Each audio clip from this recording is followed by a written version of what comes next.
Bonjour à tous, je suis très heureux de vous retrouver pour cette grande émission interreligieuse que nous avons choisi de vivre dans un lieu magnifique, une ville dans la ville. Bienvenue à l'hôpital de la Pitié-Salpêtrière. Nous sommes ici jusqu'à 11 h pour une émission que nous allons vivre en deux parties. D'abord, nous retrouverons les représentants et les responsables des religions de France pour évoquer un sujet ô combien d'actualité, le projet de loi sur la fin de vie qui a été adopté à l'Assemblée nationale, c'était au printemps dernier, et qui passera au Sénat au premier semestre 2026. Les religions, les grandes religions de France, qu'ont-elles à dire sur ce sujet de société ô combien important et qui concerne bien sûr chacune et chacun d'entre nous. Et puis à partir de 9 h 30, nous élargirons le débat sur la question du corps. Le corps, que représente-t-il pour les grandes religions et les grandes traditions religieuses? C'est ce que nous verrons tout à l'heure avec mes invités. Voilà pour le programme de la matinée.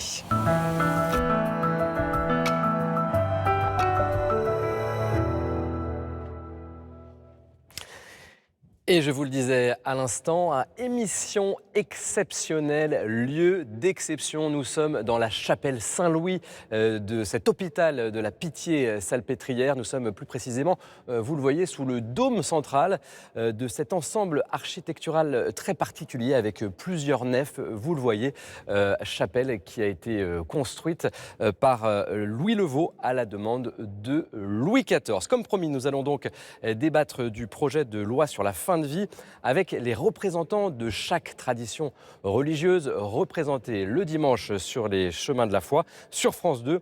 Projet, vous vous en souvenez, qui a suscité de vifs débats quand il a été adopté par l'Assemblée nationale. Et le débat continue car le projet doit maintenant passer au Sénat. Ça sera au premier semestre 2026. On va en parler maintenant avec mes invités que je vous présente ce matin.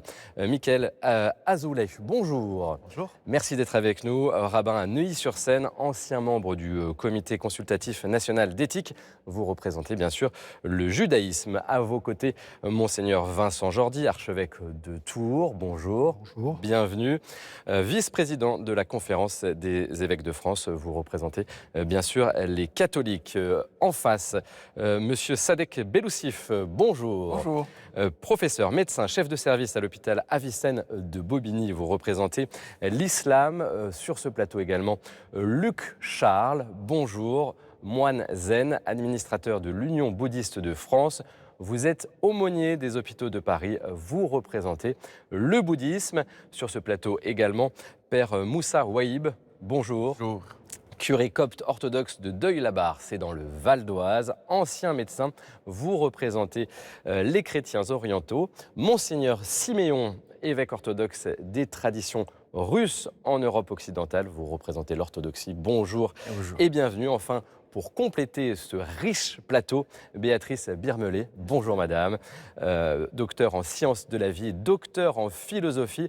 Vous êtes par ailleurs médecin néphrologue au CHU de Tours. Vous représentez le protestantisme. Et puis ajoutons que vous formez, c'est important ce matin, les aumôniers protestants dans les hôpitaux français. Merci encore à chacune et à chacun d'être là. C'est un plaisir de vous recevoir dans ce lieu magnifique, cette chapelle Saint-Louis de l'hôpital de la Pitié-Salpêtrière. Je vous rappelle que ce qui nous réunit ce matin, c'est ce projet de loi sur la fin de vie qui a donc été adopté à l'Assemblée nationale, projet qui est porté par deux textes, l'un sur les soins palliatifs, l'autre qui instaure une aide à mourir, textes qui doivent maintenant passer au Sénat début 2026. Mais que disent ces textes?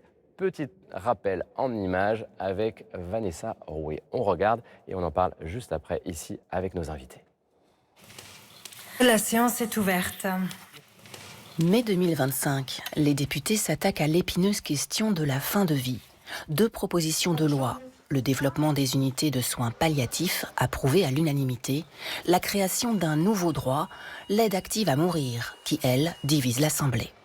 Pour 305, contre 199, l'Assemblée nationale a adopté. À la question « Pourrions-nous choisir notre mort en cas de maladie incurable ?» Une petite majorité de députés répond oui, mais sous certaines conditions. Le patient demandeur devra être majeur, français ou résident stable, atteint d'une maladie grave, incurable en phase avancée ou terminale, éprouver des souffrances insupportables et être apte à exprimer sa volonté. En sont exclus les personnes atteintes de troubles neurocognitifs majeurs, comme les malades d'Alzheimer ou en coma profond. On ne peut pas demander une aide à mourir uniquement parce que l'on souffre physiquement ou psychologiquement. On ne peut pas demander l'aide à mourir uniquement parce qu'on a une maladie grave et incurable. Ce sont autant de critères cumulatifs qui peuvent permettre de demander une aide à mourir. Si le patient remplit tous les critères, plusieurs étapes. Il sera d'abord orienté vers un psychologue, un psychiatre ou une unité de soins palliatifs. L'examen sera collégial. Le médecin aura 15 jours pour consulter un spécialiste et un auxiliaire médical qui connaît le patient. Si la demande est approuvée, le malade a encore 48 heures de réflexion. Si le patient confirme son souhait, il choisit la date d'administration du produit et peut soit s'auto-administrer la substance létale en présence d'un infirmier ou d'un médecin, soit choisir qu'un tiers soignant le fasse à sa place. Tiers soignant qui sera libre de refuser grâce à une clause de conscience. La loi crée aussi un délit d'entrave. Toute personne cherchant à empêcher l'aide à mourir encourt jusqu'à 2 ans de prison et 30 000 € d'amende. Ainsi encadré, le texte est présenté comme une loi de liberté. L'argument divise.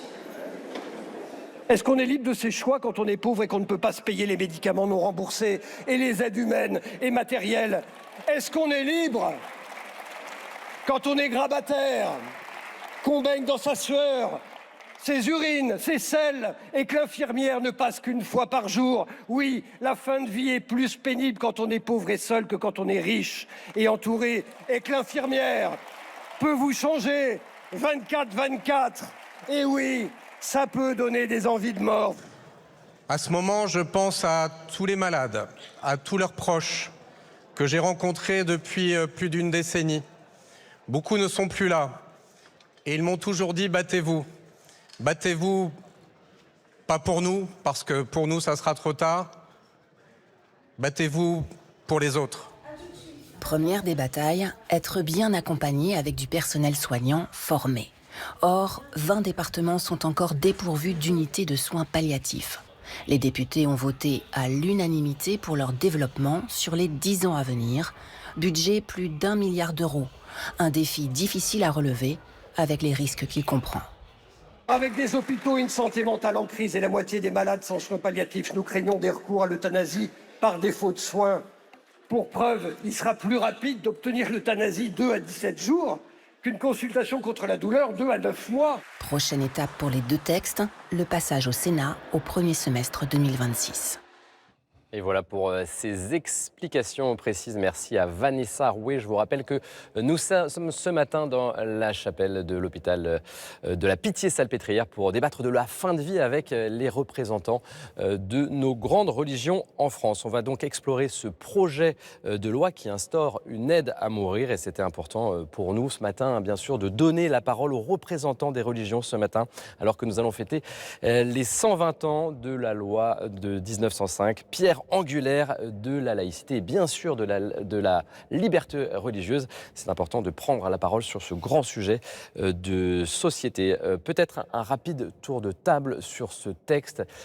J'aimerais savoir ce que vous avez ressenti, comment vous avez vécu cette adoption de ce projet de loi. Pour commencer, professeur Sadek Beloussif. Merci beaucoup. D'abord, je trouve que votre reportage est extrêmement bien fait parce qu'il pose les cadres du débat et des questions qui sont posées. Merci de nous réunir tous ensemble là. Je trouve qu'il y a une dimension qui est émouvante parce que c'est l'essence de la condition humaine.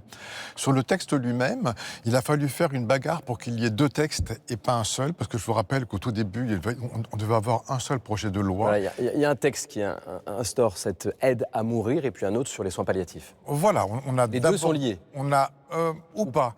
On a d'abord dit qu'il y avait une nécessité d'un texte sur les soins palliatifs et leur développement, et là qui est voté à l'unanimité des députés et qui, je pense, fait consensus autour de cette table. Et puis ensuite, il y a un deuxième texte qui est beaucoup plus problématique, à mon sens, parce qu'il semble poser une sorte de loi liberté qui pourrait répondre à la demande de ceux qui le veulent sans enlever aux autres qui ne seraient pas intéressés. Je pense que malheureusement, nous allons être tous impactés. C'est la raison pour laquelle il y a une opposition qui est si forte. Parce qu'à partir du moment où on met dans la tête du docteur qu'il y a des vies qui sont plus ou moins dignes d'être vécues et qui pourraient non seulement soigner, mais aussi tuer, ce n'est pas une aide active à mourir, c'est un texte qui propose de faire mourir, à ce moment-là, on tombe véritablement dans une profanation de l'acte de soin. C'est une toute autre histoire, je pense. C'est pour ça que je m'adressais à vous aussi en premier, parce que vous êtes soignant. Béatrice Birmelé, vous êtes également soignante. Comment vous avez vécu l'adoption de ce texte ? Alors effectivement, je suis très heureuse que le texte ait été adopté pour les soins palliatifs, parce qu'il y a encore beaucoup à faire. Il manque beaucoup de moyens, aussi beaucoup de moyens humains.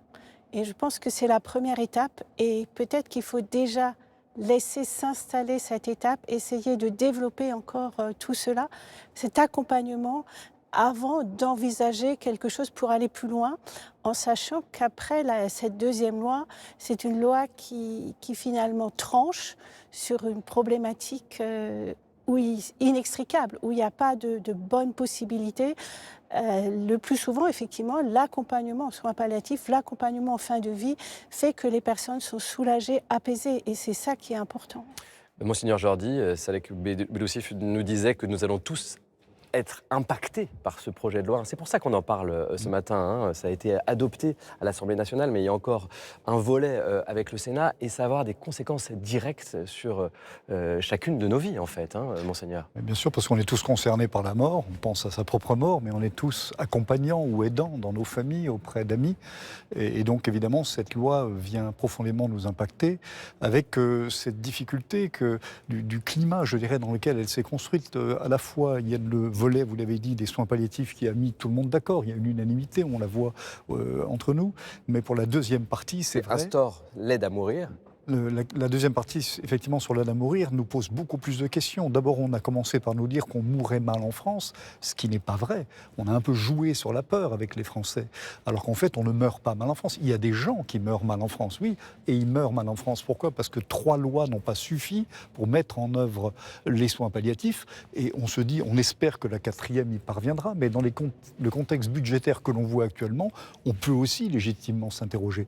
Et puis, on nous a aussi expliqué que nous allions être en retard sur les grands pays dans le monde qui ont fait ce choix. Il y a 190 pays dans le monde, il y a 10 pays qui ont une législation aujourd'hui sur l'aide à mourir ou proche de l'aide à mourir. Donc il n'y a pas de retard. Et donc vous voyez bien, il y a un climat aussi qu'on a instauré pour nous amener vers une loi sur l'aide à mourir qui ne dit pas son nom, parce qu'on ne dit pas les mots, ce qui est aussi une souffrance et aussi une forme de révolte. Moi, j'accompagne régulièrement des soignants, des juristes, des blogueurs, des associations qui se réunissent et avec lesquelles j'échange. Il y a surtout une insatisfaction parce que le débat n'a pas eu, parce que même les mots ont été piégés. Michael Azoulay, peut-être vous faire réagir sur ce que vient de dire Monseigneur Jordi. En fait, je suis tout à fait d'accord. On a joué avec l'émotion, avec les mots. Non, mais je crois que le mot que vous avez prononcé qui est important, c'est qu'on est tous impactés. Ça veut dire que au-delà des désirs personnels, il y a aussi l'intérêt de la collectivité, du groupe, de la société. Est-ce qu'on a intérêt, entre guillemets, à faire admettre cette idée, comme vous l'avez très bien dit, qu'on peut donner la mort ? C'est quand même un vrai bouleversement de notre manière de voir les choses. Et ce que je voudrais vous dire, c'est que le sentiment qu'on a eu, nos représentants religieux... Alors, je voudrais dire, on est représentants religieux. En France, il y a beaucoup de croyants, juifs, catholiques, etc. Donc, on représente beaucoup de monde. On a eu un peu le sentiment d'une trahison, c'est-à-dire nous avons été écoutés, mais pas forcément entendus. C'est un petit peu comme si... Expliquez-nous la nuance. Non, je veux dire par là, écoutez, on vous écoute poliment, vous les représentants. Mais on ne prend pas en compte ce que vous avez dit. Pas vraiment. Voilà. Je voudrais quand même juste nuancer ce que je dis. On a quand même pris en compte le fait qu'effectivement, les soins palliatifs, et ça c'est très bien... tout le monde est d'accord autour de cette table pour dire que c'est vraiment une avancée. Voilà, mais là, moi je pense que la loi Claes-Leonetti de 2016 était une très bonne loi. Que disait celle notamment la sédation terminale, qui était quand même... Donc, cette loi permettait la sédation profonde. C'est quoi cette sédation profonde ? Qu'on comprenne bien de quoi on parle concrètement. Que quelqu'un qui est en fin de vie, a plus d'espoir, souffrance, etc., on peut le plonger dans... Là, on a un médecin avec nous qui nous expliquera peut-être mieux. On va le plonger dans un sommeil profond jusqu'à la fin de sa vie. Donc, en France, le problème qu'on a souvent, c'est qu'on a des bonnes lois qui existent, et on ressent toujours le besoin de créer de nouvelles lois. Et là, je trouve qu'on est quand même dans quelque chose d'assez grave parce que aide active à mourir, aider à mourir, c'est quand même quelque chose qui était un bouleversement anthropologique. Père Moussa Ouaib, c'est vrai que c'est un bouleversement anthropologique. Alors on va essayer de définir ce mot aussi, anthropologique, qu'est-ce que ça veut dire? Mais vous êtes aussi un médecin, hein, vous étiez médecin. J'ai travaillé comme médecin pendant des années. Donc comment vous avez vécu cette adoption de la loi et par rapport peut-être à ce débat autour de l'émotion? En réalité, il paraît que c'est une étude plutôt scientifique que attachant à une psychologie humaine. Ça veut dire la présence de quelqu'un à côté d'un parent mourant. C'est un moment qui va lui donner un certain sentiment de fidélité, d'amour et d'accompagnement. Et la facilité, par exemple dans la présentation qu'on a écoutée, de dire qu'on va aider des personnes à mort. Par exemple, je veux dire un point, qu'il soit adulte. Et adulte est décrit comme ayant 18 ans. Et 18 ans, il n'est pas suffisamment adulte pour choisir une étude. Alors on va lui dire, tu vas choisir de mourir. Je ne crois pas que c'est suffisamment étudié de cette manière pour dire que n'importe qui n'a pas vécu peut choisir la mort comme une solution pour sa vie.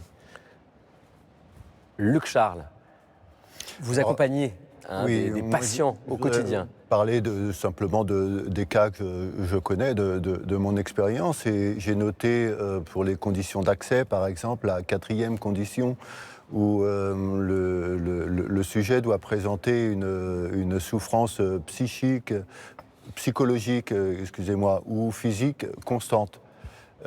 Oui, c'est des critères très précis. Parce qu'elle est réfractaire Est-ce qu'ils sont assez précis? au traitement, oui. Soit parce qu'elle refuse le traitement.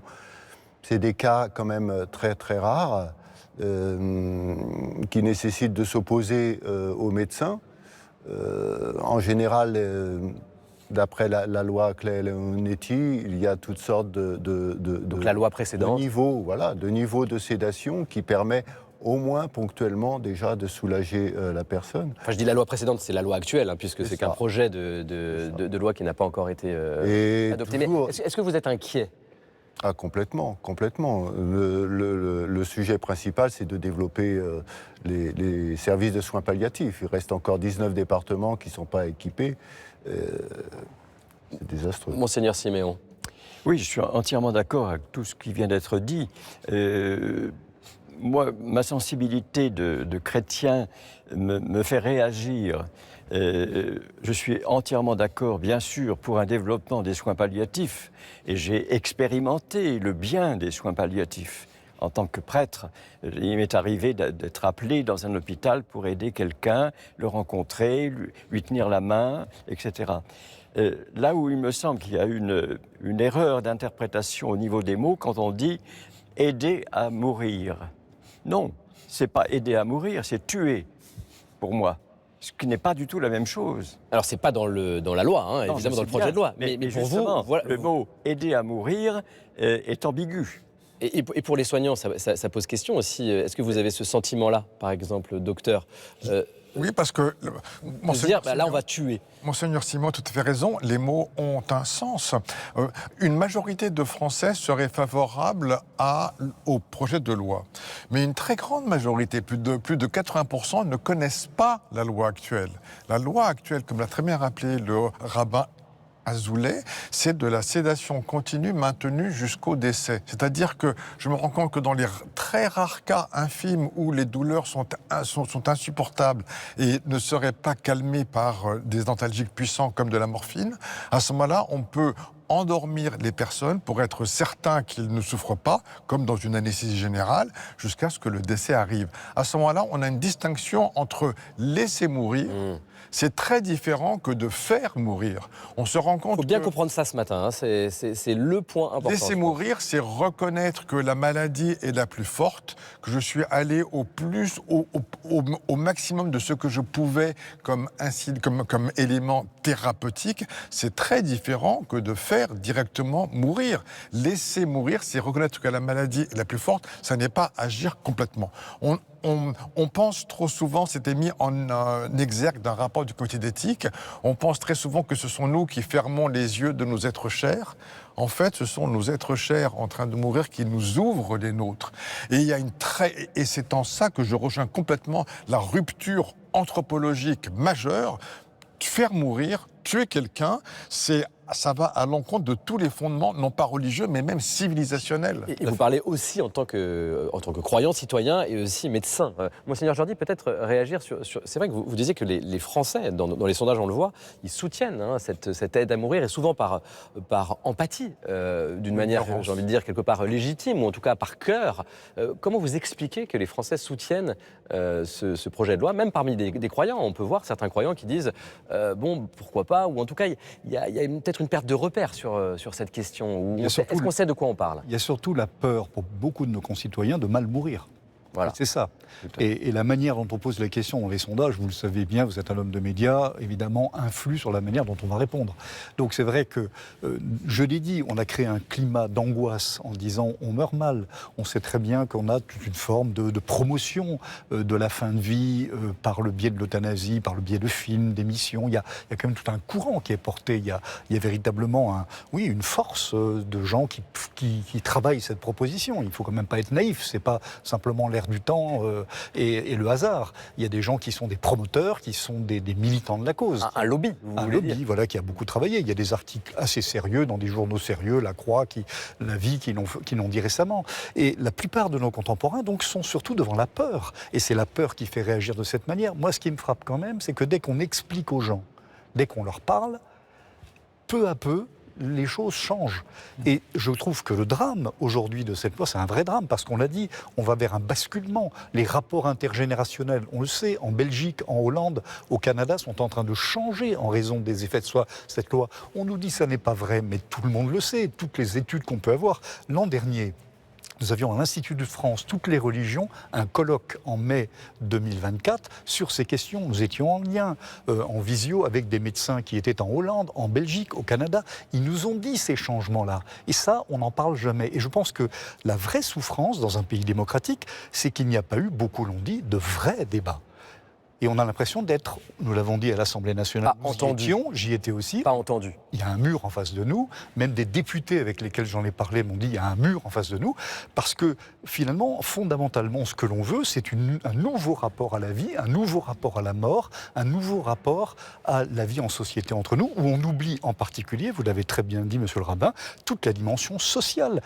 Évidemment, alors je suis libre, j'ai mon corps, je peux faire ce que je veux après. Avec oui et non, parce que mon corps, il est en rapport avec d'autres corps, avec d'autres personnes. Peut-être qu'on peut citer le président Macron, après l'adoption de ce projet de loi à l'Assemblée nationale, donc la première étape, en tout cas, vers une possible loi. Voilà ce qu'il dit: dans le respect des sensibilités, des doutes et espoirs, le chemin de la fraternité que je souhaitais s'ouvre peu à peu avec dignité et humanité. Voilà ce que dit le président Macron. Comment vous réagissez à ces mots?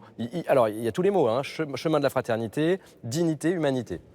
Je sais pas, c'est un peu difficile de voir de la dignité et de l'humanité, mais ce que je voudrais rajouter à ce qui est très très bien dit, c'est qu'on est dans une société aussi de plus en plus individualiste.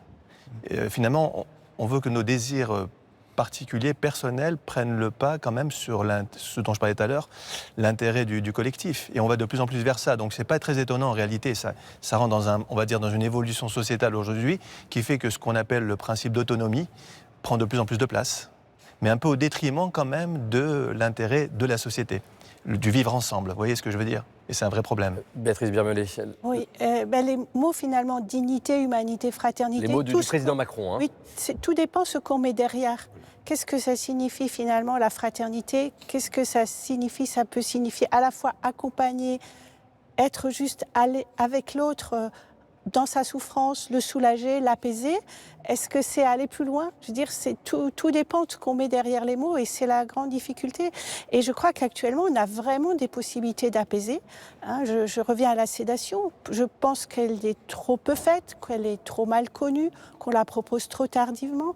Mais on a des moyens d'apaiser, pas toujours. Il y a des situations exceptionnelles qui échappent, mais très souvent on peut faire ça. Et du coup, la dignité, l'humanité, c'est aussi ça, accompagner. Eh ben, justement, Luc Charles, la dignité, qu'est-ce que c'est concrètement quand vous accompagnez un patient en fin de vie? Il faudrait dire que beaucoup de personnes militent pour cette loi, alors qu'ils sont bien portants et qu'ils n'ont pas forcément eu connaissance de la maladie. Ça, c'est important. Lorsqu'on se retrouve malade, lorsqu'on se retrouve à l'hôpital, le point de vue change totalement. On est certes fragilisé, mais on découvre aussi un accompagnement de toutes sortes, que ce soit les soignants, que ce soit au niveau spirituel, que ce soit toute l'équipe pluridisciplinaire, y compris les psychologues, et qui mettent en avant complètement votre dignité. Et le point de vue, du coup, change complètement et on apprécie chaque instant. Et on apprend aussi à effectivement être devenu dépendant, peut-être, mais malgré tout dans la dignité. C'est un chemin de vie qui est essentiel pour aller, comme tout le monde, vers la finitude. Parce que, Père Moussa, c'est vrai, on parlait des mots, mais c'est pas qu'une bataille de mots, c'est aussi le réel. Hein. La dignité, c'est une réalité. C'est un réel et ça doit être vécu. Voilà.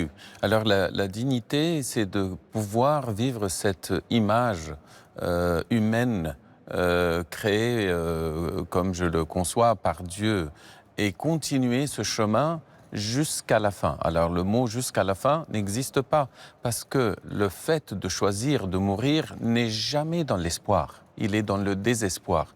Et ça, le désespoir n'est pas une dignité. C'est une décision qu'on prend dans le désespoir.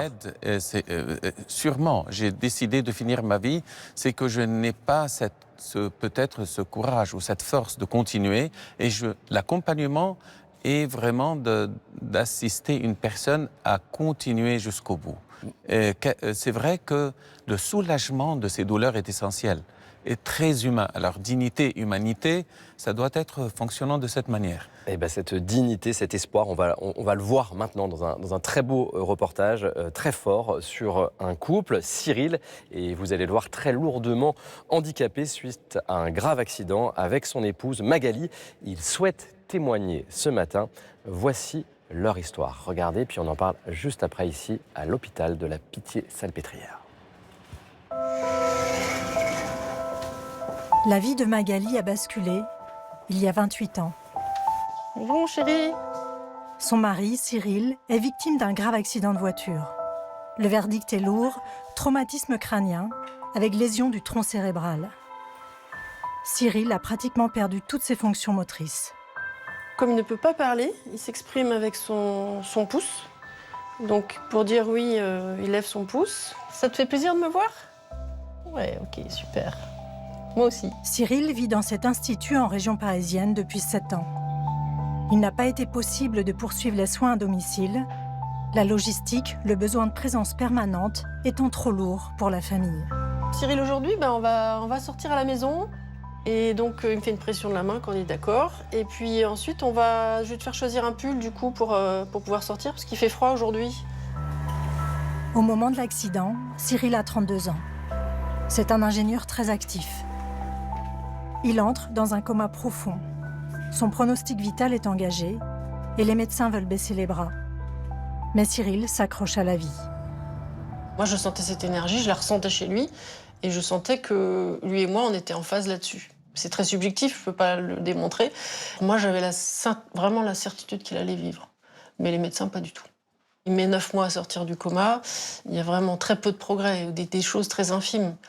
Et en fait, c'est seulement au bout de 6 ans qu'il a réussi à exprimer en montrant des lettres « Je suis Cyril Janteur, je suis vivant et je veux vivre ». Lettre par lettre, ça a pris des heures et des heures. Il a pu écrire toutes ces pages sur ce qu'il ressent, sur ce qu'il vit, sur ce qu'il pense. Et on l'a fait entre 2011 et 2017. Et moi, en tant qu'aidant, ça m'a énormément aidé ce qu'il a pu dire, parce que ça m'a permis aussi de comprendre le sens de tout ce qu'il vit, quoi, malgré la souffrance qui est quand même dure à voir, à supporter, voir son proche souffrir, c'est dur. Donc lui, c'est lui qui gère sa souffrance. Il l'exprime comme une souffrance physique, parce qu'il souffre quand même, il a des douleurs, il tousse, comme une souffrance psychique, parce que parfois il se sent un poids, comme une souffrance parfois de tristesse. Il dit qu'avec son corps, il en fait son affaire. il surmonte les douleurs, il surmonte les trucs, mais ce qui le tracasse plus, c'est de voir comment souffrent les autres autour de lui. C'est ce qui le relie à la vie, c'est le lien avec les autres. Et il veut voir ses enfants grandir, il veut être grand-père, il veut participer à la vie autour de lui. Il dit qu'il est existant. Exister, comme avant l'accident, pour partager des moments privilégiés avec son épouse et ses 3 filles. Et voyager, pour retrouver une forme de liberté. Voyager, c'est vivre, je veux voyager. Alors je lui ai dit, mais tu veux aller où? Il a dit Czestochowa. Et Czestochowa, c'était un lieu dans lequel il avait été étudiant. Et donc il a voulu qu'on retourne avec ses amis là-bas. Et ses amis, c'était des amis de l'époque, des étudiants que je ne connaissais pas. Il y a quand même une vingtaine de familles qui sont venues nous retrouver à Cracovie. Et on était donc 150. Nos enfants, ils étaient vraiment pris par le groupe. Et ça a été pour eux un catalyseur parce que ça a montré papa chef d'un projet. Et ça les a énormément valorisés. Et ça a fait du bien à tout le monde, en fait. Je n'ai pas à justifier de ma valeur comme autrefois. Tous les êtres, du seul fait qu'ils sont, et quelle que soit leur situation, ont une bonne raison d'être. Le secret, c'est que on ne peut pas juger quand on est bien portant de ce qu'on va penser quand on va atteindre une maladie ou d'un accident. Ça appartient à chacun, le choix. On peut remettre en question, bien évidemment, mais c'est à chacun de choisir s'il veut vivre comme ça. Voilà. Nous, on a choisi. Et on a choisi ensemble, et on ne le regrette pas. Être attentif, ensemble, et pleinement dans la société. Très au fait de l'actualité, Cyril et Magali veulent alerter du projet de loi sur la fin de vie. Je vais me situer en tant qu'aidante, par exemple. Dans cette loi, on n'existe pas. Si cette loi passe, je n'aurais pas pu faire ce que j'ai fait. Il y a eu 5 ou 6 fois où on s'est posé la question de l'abandon de soins et on a fait une décision collégiale et c'est Cyril qui a décidé qu'il voulait vivre et on l'a accompagné là-dessus. Il y a 2 moments sacrés dans la vie par excellence, c'est la naissance et la mort.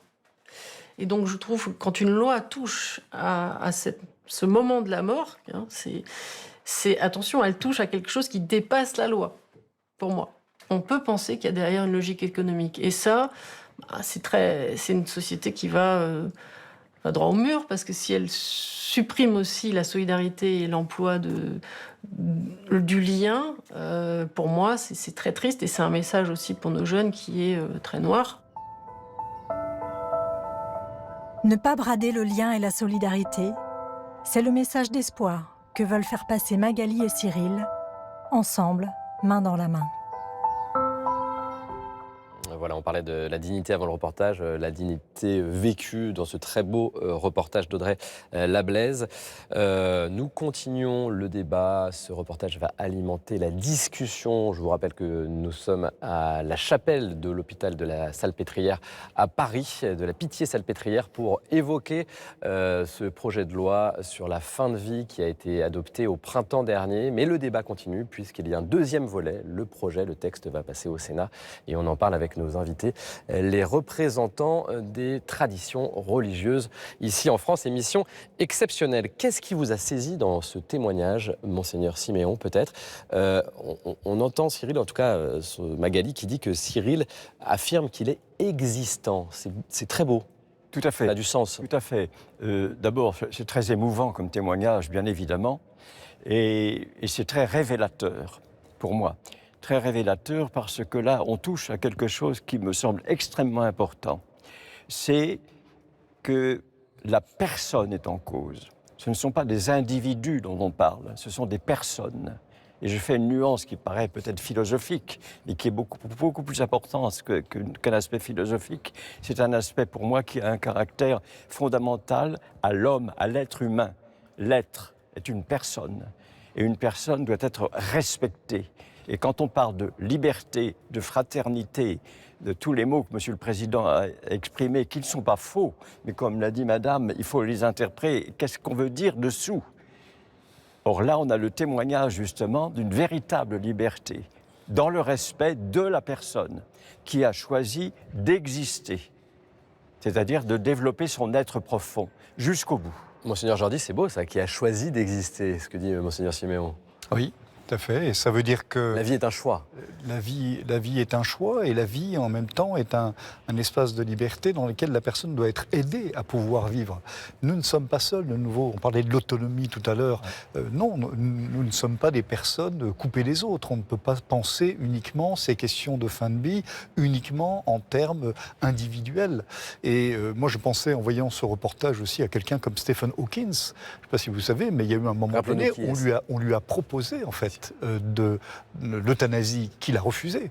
Et il a continué à vivre. Moi, je pense à des amis à moi, un couple, lui, à 20 ans, a sauté dans une piscine, l'eau n'était pas assez profonde, il y a eu une rupture dans la colonne vertébrale. Aujourd'hui, il est en fauteuil roulant, il l'est depuis 40 ans, il est peintre, il donne des cours de peinture, il fait des expositions de peinture. Donc dire que tout s'arrête, ça n'est pas vrai. Et avec cet arrière-fond, je me permets de revenir sur ce mot qu'utilisait le président de la République, dont on a bien dit que la question est de savoir qu'est-ce qu'on dit quand on dit ce qu'on dit. C'est la question de la dignité. Vous savez, en fait, une des dérives qu'on a eues sur la question de la dignité, c'est que après le procès de Nuremberg, avec ce qui s'était passé durant la dernière guerre, on a voulu poser une base de compréhension de la dignité comme une réalité objective. C'est-à-dire que personne n'a le droit de dire à personne « tu n'es pas digne de vivre ». Et il faut même refuser que quelqu'un dise de lui-même qu'il n'est pas digne. Parce que si vous consentez que quelqu'un puisse dire « je ne suis plus digne de vivre », ça veut dire que quelqu'un d'autre à côté de lui pourra le lui dire. Et là, c'est la porte ouverte à toutes les dérives.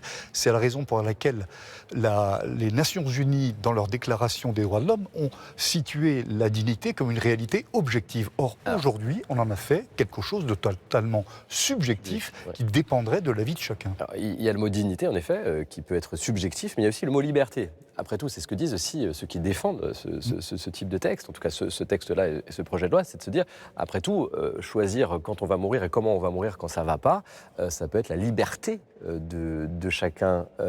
Professeur. C'est la même chose. Monseigneur Jordi montre très bien, Nuremberg, c'est le fondement de toute la bioéthique médicale à sa suite. Ce n'est pas parce que le tortionnaire se comporte de manière indigne vis-à-vis de la victime que la victime a pour autant perdu sa propre dignité.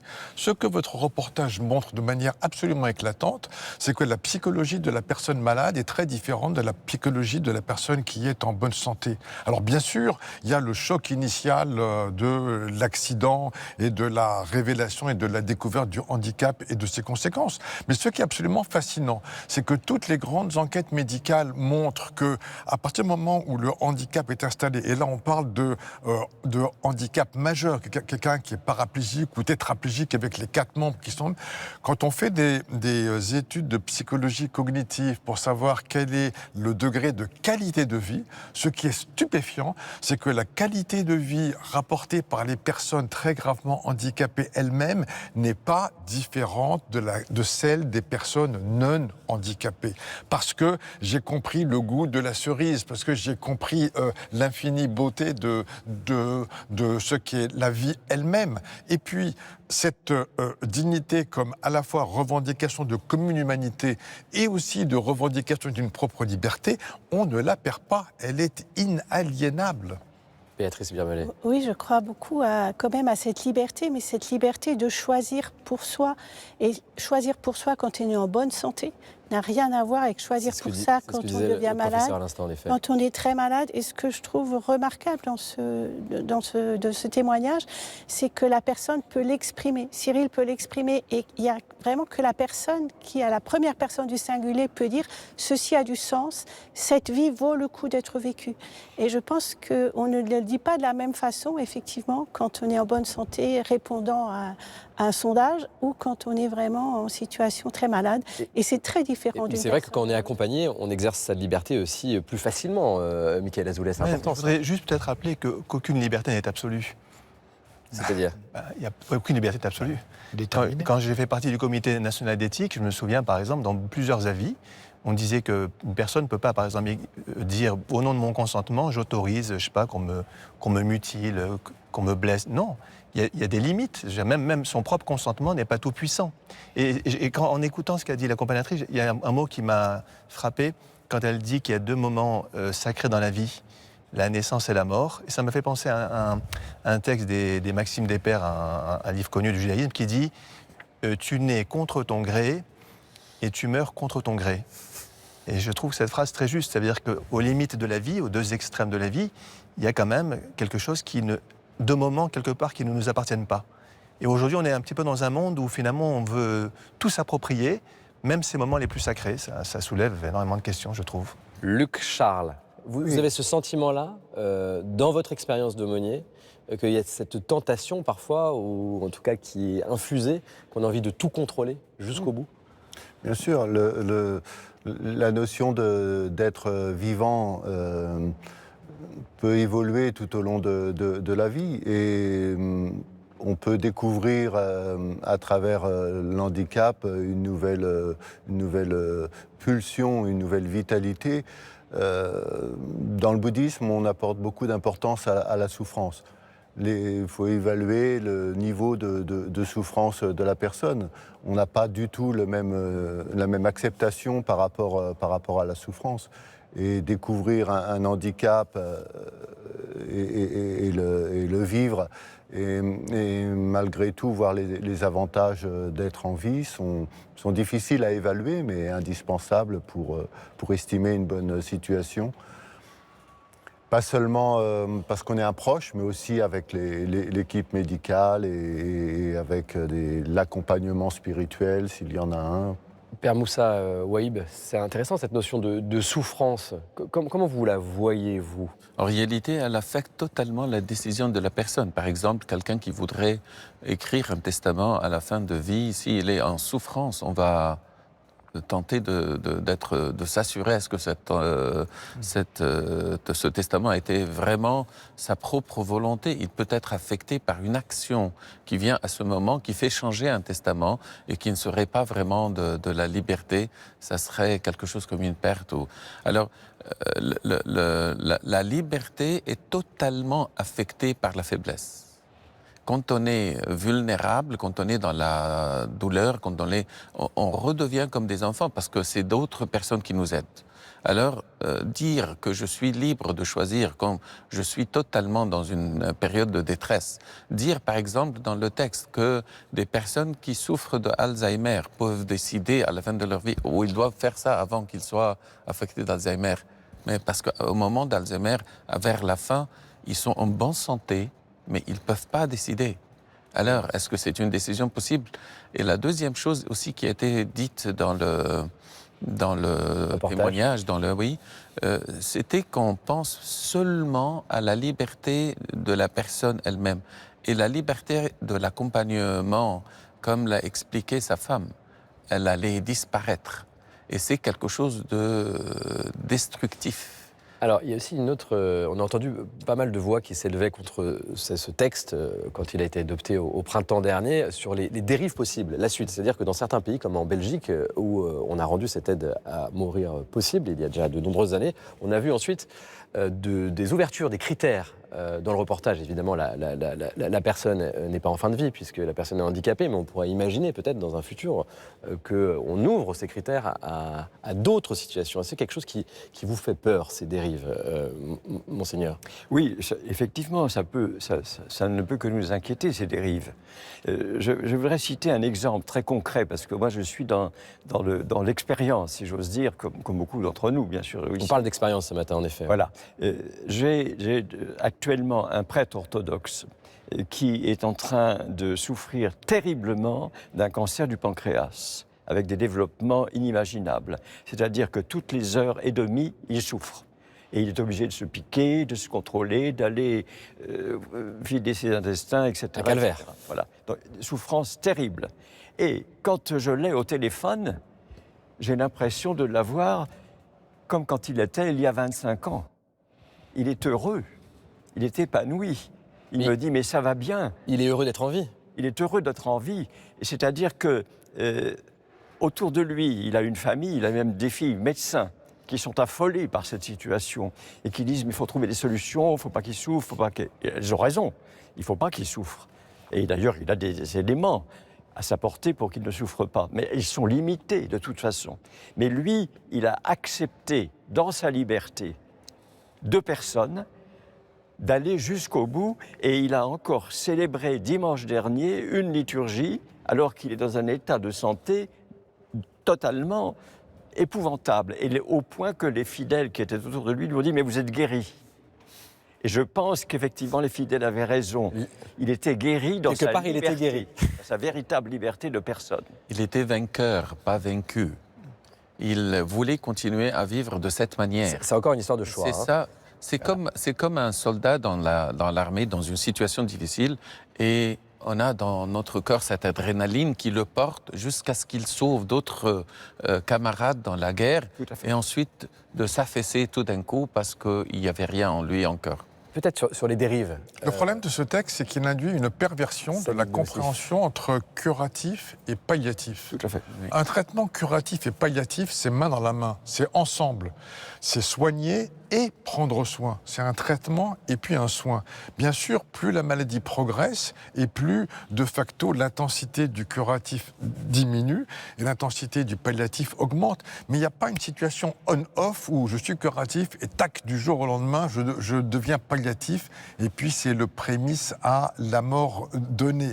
Le problème, c'est que ça va induire dans la psychologie de médecins, oh là là, mais celui-là, il est beaucoup trop grave.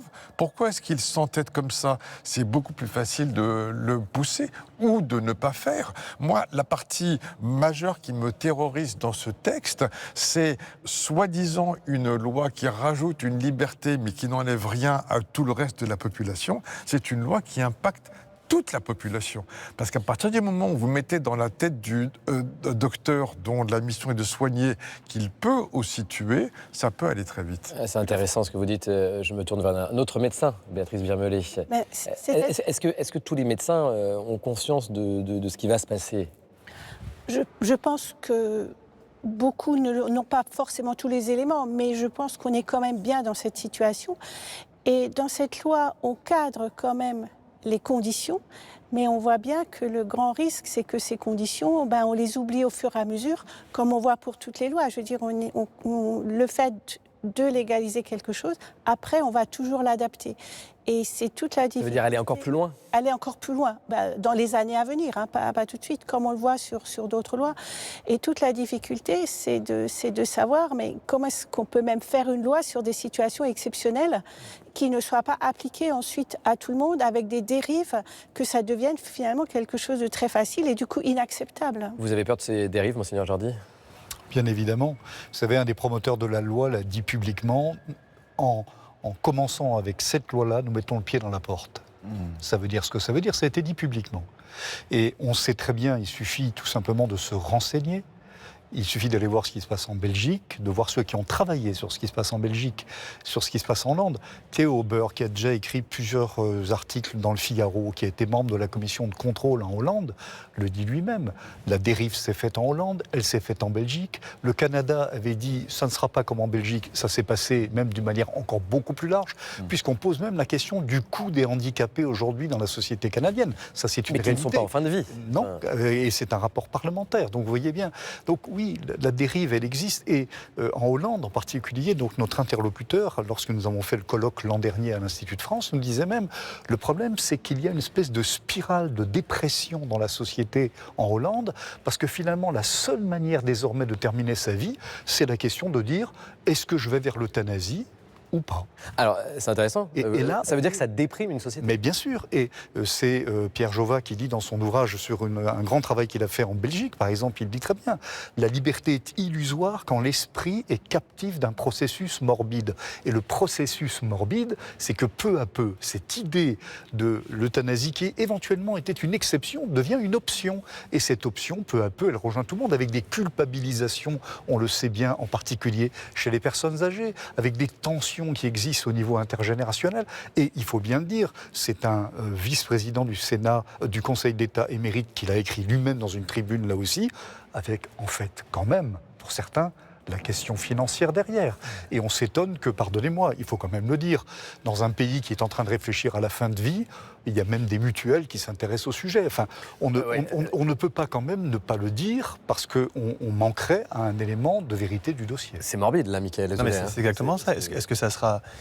c'est plus onéreux, les soins palliatifs sont peut-être plus onéreux que... C'est même cynique. Que donner la mort. C'est même cynique. C'est cynique. Puis il y a un autre problème aussi, vous l'avez posé, vous avez posé la question tout à l'heure de savoir à partir de quand je prends la décision de mourir au niveau parce que là, dans le reportage, c'était un accident.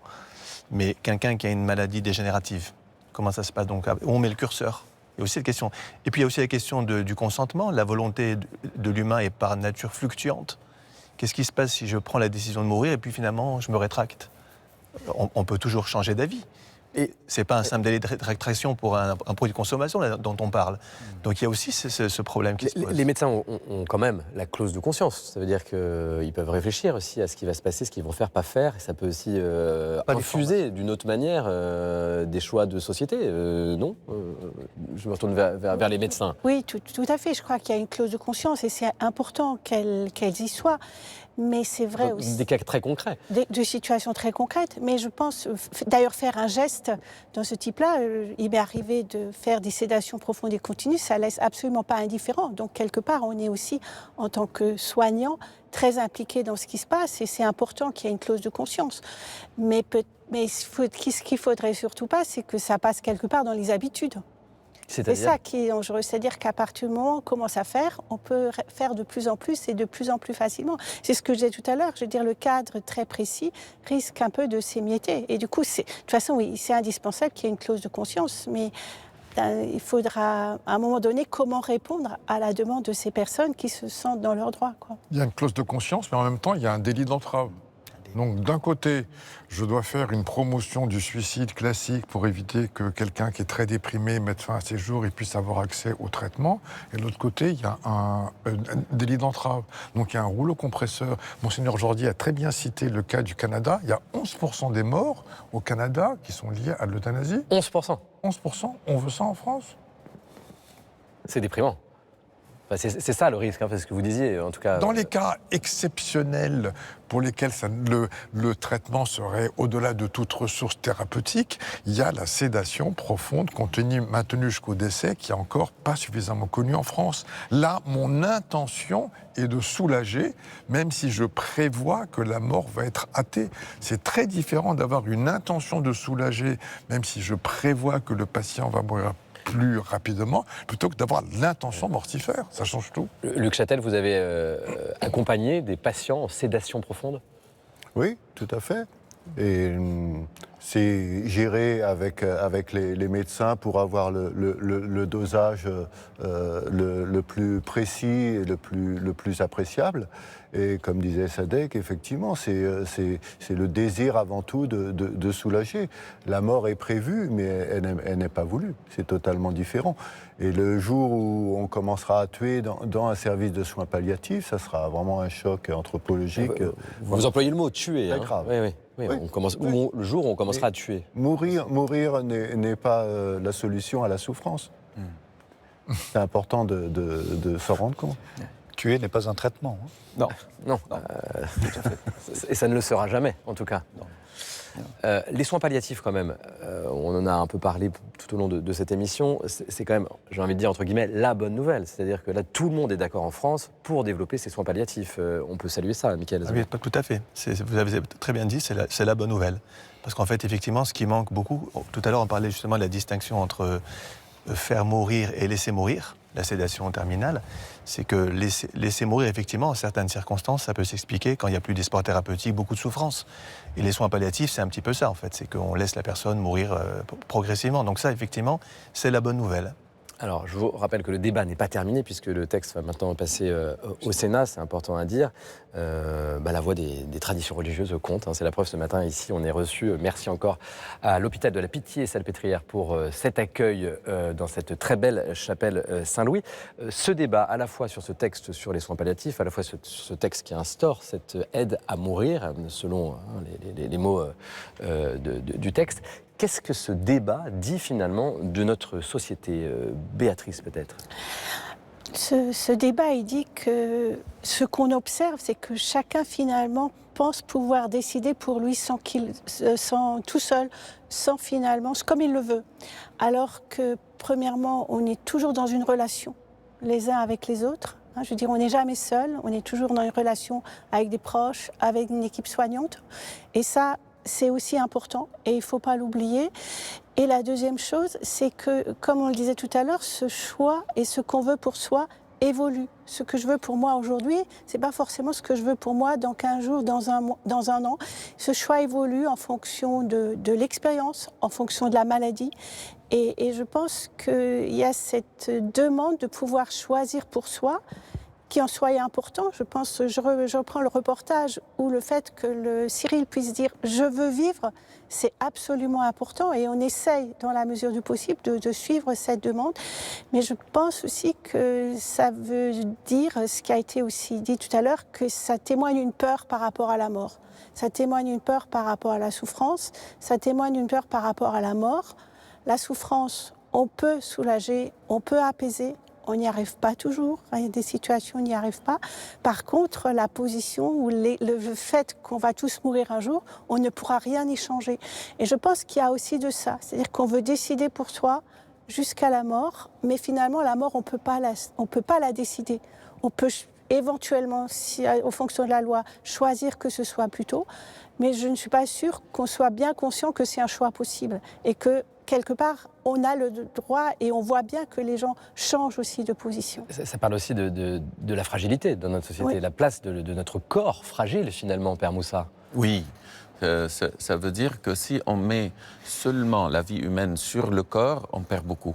L'humain n'est pas seulement un corps, il a un esprit, une âme, il a une vie, une raison, une présence. Un parent âgé, même alité, a une présence dans sa famille. Ce n'est pas son corps qui dirige. Il est très important de voir la totalité de l'histoire et voir les personnes aussi dans leur vie de chaque jour. Parce que ceux qui les entourent, par exemple, dans des séries ou quelque chose comme ça, on a montré des personnes qui ont décidé de faire cet acte d'euthanasie, mais loin de leur famille, parce qu'ils savaient qu'ils allaient essayer de les arrêter. Alors ça, c'est contre leur relation avec la famille. Monseigneur Jordi, peut-être pour conclure cette première partie d'émission, finalement, quelle est votre espérance ce matin par rapport à ce débat et cette grande question de la fin de vie ? Mon espérance, c'est que la loi qui a été votée, la partie de la proposition de loi sur l'aide à mourir en 2024, c'était 81%, je crois, 53% en mai dernier. Donc il y a quand même eu une prise de conscience progressive. Je pense des Français, mais aussi des députés eux-mêmes qui ont peu à peu compris, parce qu'ils sont partis très souvent, moi je l'ai entendu, sur ce sujet sans vraiment connaître le sujet. Et avec beaucoup d'émotions. Voilà. Mais peu à peu, quand on travaille, on comprend que ça n'est absolument pas simple, ça c'est certain.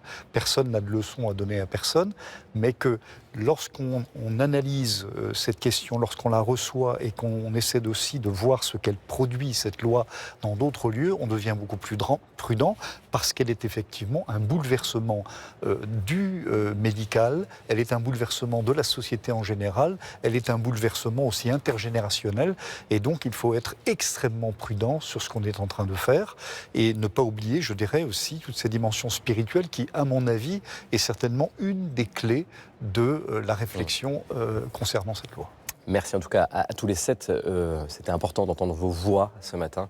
Les traditions religieuses comptent en France. La preuve ce matin, cette matinée interreligieuse qui se poursuit jusqu'à 11h ici dans la chapelle de l'hôpital de la Pitié-Salpêtrière à Paris, le plus grand hôpital français. Restez avec nous. Nous allons maintenant entrer dans la deuxième partie de notre émission en élargissant le débat sur la question du corps. Le corps, une sacrée question pour les religions.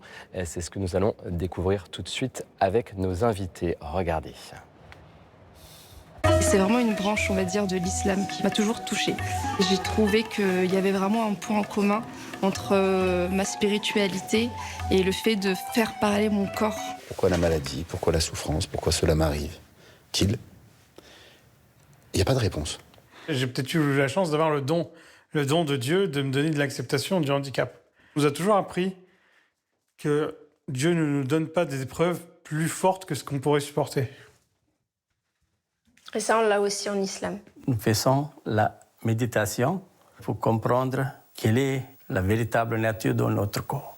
On a le goût de Dieu, on entend Dieu, on voit Dieu, on sent la présence de Dieu par ses sens spirituels. Effectivement, il y a une liberté qui jaillit et qui fait que finalement notre corps n'est plus une contrainte, mais plutôt une décision. Pour moi, ça dépend vraiment de sa façon de vivre la foi. Vous voyez, je suis en train de parler avec vous, je suis en train de bouger, et ben c'est pareil quand je suis dans mon... Le Seigneur m'a choisi comme ça, quoi. Il m'a choisi comme j'étais. Et en fait, c'est ça qui est beau aussi, quoi. C'est que j'ai pas besoin de faire semblant d'être quelqu'un d'autre. J'ai besoin de l'aide des autres et j'ai besoin de l'aide de Dieu. Mais déjà, ça demande un courage énorme et ça demande ça demande une vraie conversion intérieure.